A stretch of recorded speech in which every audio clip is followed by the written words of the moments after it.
जय श्री राधे कृष्ण मित्रों। आषाढ़ मास के शुक्ल पक्ष की द्वितीया तिथि को भगवान श्री जगन्नाथ जी की रथ यात्रा निकाली जाती है।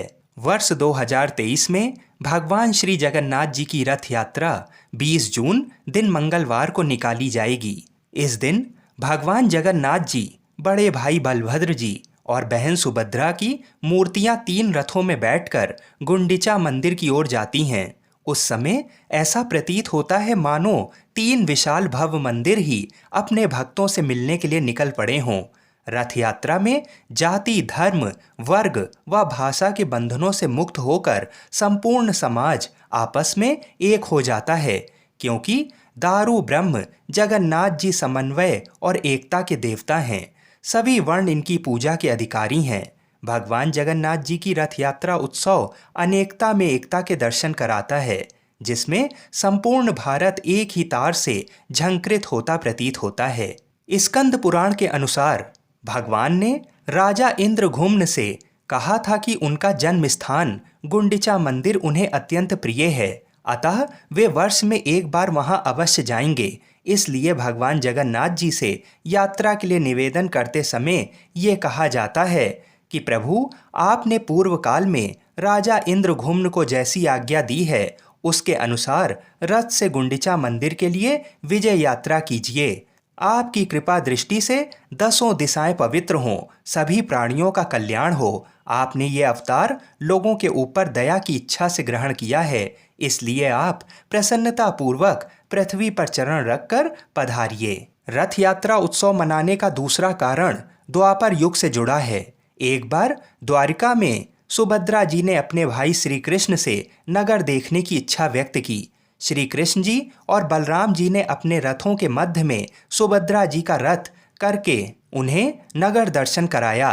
इसी प्रसंग की याद में पुरी में रथ यात्रा मनाई जाती है। भगवान जगन्नाथ जी मानव धर्म, मानव संस्कृति और विराट विश्व चेतना के साक्षात मूर्तिमान रूप हैं। समस्त मानव जाति को दर्शन देने, दुखी मनुष्यों का कल्याण करने व अज्ञानी और अविश्वासी लोगों को भगवान पर विश्वास बनाए रखने के लिए जगन्नाथ जी वर्ष में एक बार अपने साथ बड़े भाई और बहन सुभद्रा को लेकर रथ यात्रा करते हैं।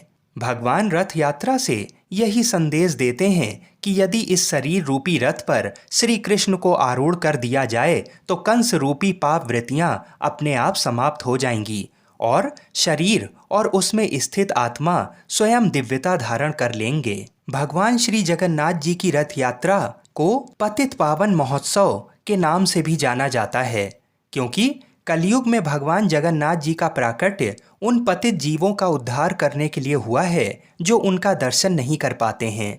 उनके कल्याण के लिए प्रभु मंदिर से बाहर निकलकर अपने दर्शन और कृपा से उनका कल्याण करते हैं। जगन्नाथ मंदिर के प्रवेश द्वार पर भी भगवान जगन्नाथ पतित पावन के रूप में बैठे हैं, जिससे कोई भी व्यक्ति मंदिर के अंदर जाए बिना उनका दर्शन कर सकता है।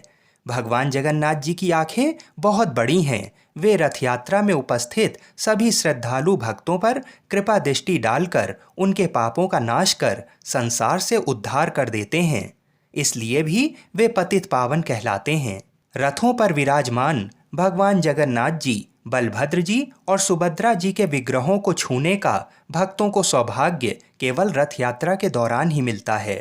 रथ पर आरूढ़ भगवान जगन्नाथ जी, जो कलयुग में साक्षात परमात्मा हैं, उनका स्पर्श करने से मनुष्य का जीवन पवित्र हो जाता है और उसे मोक्ष की प्राप्ति होती है। इसलिए इस रथ यात्रा को पतित पावन महोत्सव कहते हैं। भगवान जगन्नाथ जी, बलभद्र जी और सुभद्रा जी के रथों का निर्माण केवल लकड़ी से होता है। किसी भी कील या धातु का प्रयोग इनके निर्माण में नहीं किया जाता है। भगवान जगन्नाथ जी के रथ को नंदी घोष कहते हैं।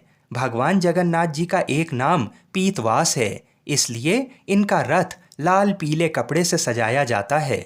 इस रथ के रक्षक गरुण, सारथी दारूक व द्वारपाल जय विजय हैं और ध्वजा पर हनुमान जी विराजमान रहते हैं।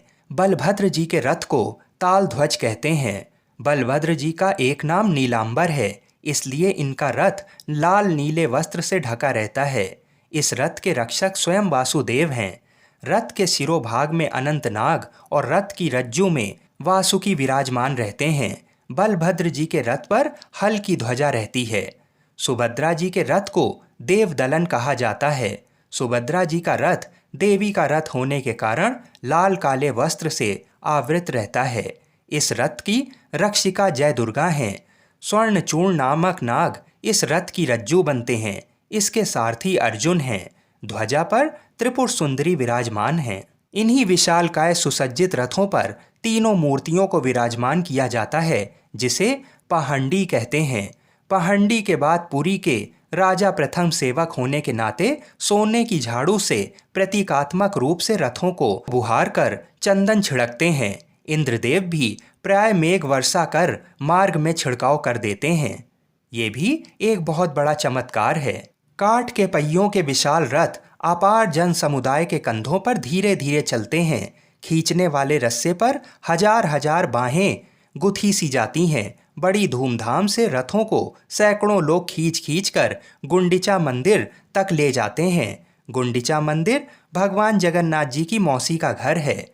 दूसरे दिन भगवान रथ से उतरकर गुंडिचा मंदिर में पधारते हैं। रथारूढ़ जगन्नाथ जी के दर्शन कर चैतन्य महाप्रभु के मन में गोपी भाव जागृत हो जाता है।